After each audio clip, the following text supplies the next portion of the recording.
Hello guys! Hello Pisces! Welcome dito sa aking channel, Kapalaran 888. Welcome! This is general reading. Pwede kang makaresonate. Gamitin mo ang iyong intuition sa panonood.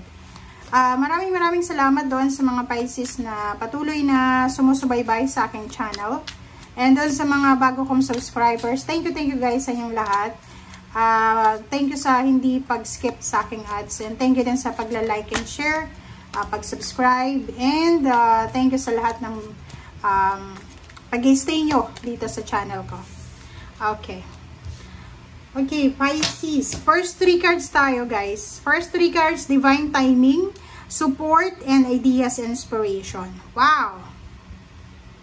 So, these 3 cards, sinasabi sa iyo, Pisces, na it's divine timing. So, kung ano man ito na ideas and inspiration, kung ano man itong pumasok sa isip mo, sa puso mo na ideas and inspiration, sinasabi ng barahan na this is divine timing. This is divine orchestration. So, ibig sabihin yan, Pisces, you are supported, you are guided, you are protected ng iyong mga spiritual helpers. Tingnan mo, sila ay nagtitipon-tipon as your guides, as your parang helpers. Together sila na nagmamanifest, nagpe-pray, parang nagbibigay ng bawat energy para matulungan ka sa kung ano man to na kailangan mo ng tulong. Okay, Pisces. Thank you. Okay, tingnan natin. I hope nakikita nyo guys ha. So, ano man itong ideas and inspiration, isipin mo na this is perfect timing para sa'yo. Kita nyo ba? Okay, tingnan natin dito sa second deck.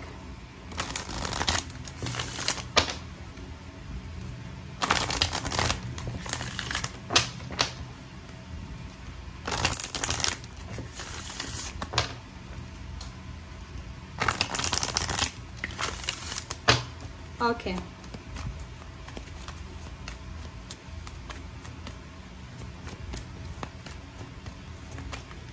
Okay, wait for winter.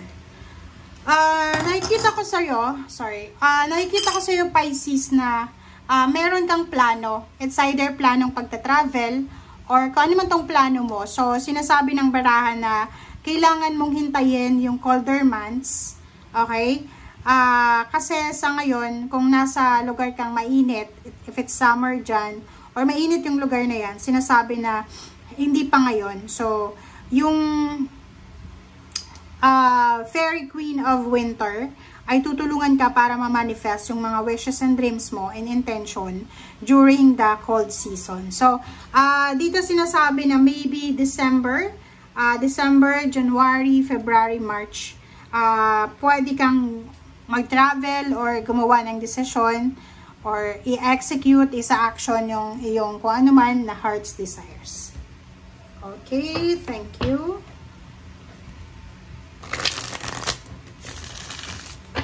Pisces.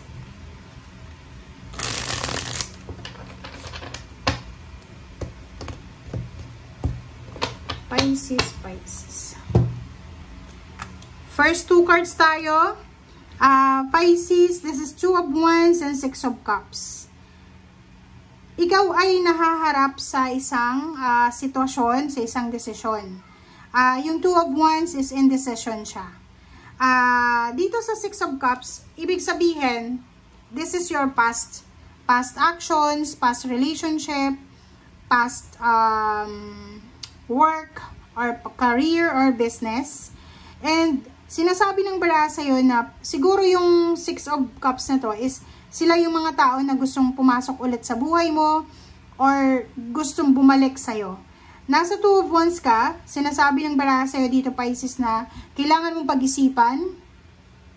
Huwag agad-agad magdedesisyon. Kung may ex ka na gustong makipagbalikan sa'yo or mga tao na naging kaibigan mo tapos gustong makipagbalikan sa'yo, alam mo na yung rason kung bakit kayo nagkahiwalay or nag-away, it's because nasaktan ka or nakasakit sila sa'yo.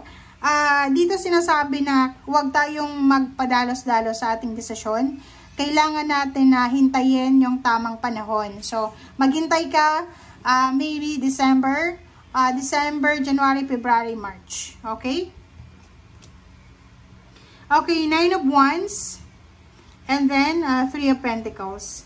So, dito Pisces, sa 2 cards na yan, sinasabi ng barahan na if you are a business person, kung may business ka sa ngayon, or self-employed ka, siguro masyado kang napapagod sa ginagawa mo, sa trabaho mo.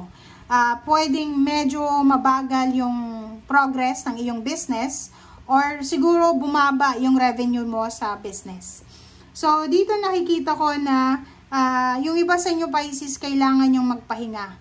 Kailangan yung kumbaga mag-relax muna, mag-chill muna, habang hindi pa pumapabor sa inyo yung pagkakataon. Diba? So, the Tower card, sinasabi ng baraha sa'yo na mayroon ditong mga Pisces na medyo nag-aalala sila sa kanilang pamilya, sa kanilang trabaho, sa kanilang business, sa kanilang relationship, sa future, parang ganon. But, etong the Tower na to is a transformation siya, guys. So, wag kang matakot, ano man itong magbago, ano man itong matapos na, kasi yung Tower na to, minsan may kailangan na tapusin para makapagsimula. Okay. So, the Star and Page of Swords, sinasabi ng baraha sa'yo dito na in the near future, diba, malapit na siya. In the near future, mayroon kang mga wini-wish, mayroon kang minamanifest, pinapangarap, or goal sa buhay na posibleng makamit mo siya. Okay? So, sa ngayon, wag kang masyadong maging impatient. Kailangan mong maghintay. Kailangan mong maging patient. Okay? So, 5 of Swords, sinasabi ng baraha sa'yo dito na wag na wag mong isusuko. Like dito, may business. Like, kung ikaw ay business person, self-employed, medyo hindi maganda yung takbo ng business mo. Sinasabi sa'yo ng 5 of Swords na wag mong isusuko itong trabaho na to, itong source of income na to. Kailangan mong ilaban pa rin to. So, ibig sabihin, kung pagod ka, magpahinga, pero hindi ka dapat tumigil. Okay, the World card and 10 of Cups. Diba? So, dito sinasabi ng baraha sa'yo na isang buong pamilya ang posibleng magta-travel, isang buong pamilya maybe October, or maybe 10 months from now. So, dito sa barahang to, maybe international or local. Dito din sa barahang to, Pisces, sinasabi na mayroong mga Pisces na mag-international travel or pwedeng pauwi ng Pilipinas, or posibleng pauwi ng probinsya. And 10 of Cups, mayroong celebration. It's either wedding anniversaries, fiesta, birthday celebrations, and housewarming, house blessings, reunion. Okay, next card is Hierophant and Lover. So, nakikita ko dito, meron din na Pisces na ikakasal. Merong Pisces na makakakilala ng isang tao na pwedeng matulungan siya sa kanyang mga financial needs or sa kanyang mga financial na pangangailangan or wants. Last card natin is Page of Pentacles. Page of Pentacles plus sa ilalim mo is Emperor and 10 of Swords. So, dito sinasabi ng baraha sa'yo na huwag kang masyadong magpanic, Pisces. Lalo kung ikaw ay may business ka tapos medyo matumal yung benta ng business mo. Or sa trabaho, parang dati maraming overtime, ngayon wala nang overtime. Or medyo bumaba yung position mo sa trabaho kasi, 'di ba, parang ganon. Instead na ma-promote ka, na-demote ka pa. Dito sinasabi ng baraha, huwag kang mag-alala kasi etong mga pinagdaanan mo or pinagdadaanan mo ay talagang ibabalik to sa'yo ng universe sa tamang panahon. Okay? So, Page of Pentacles, may incoming siya, paparating, maybe November or maybe October. May possible ditong financial lump sum of money.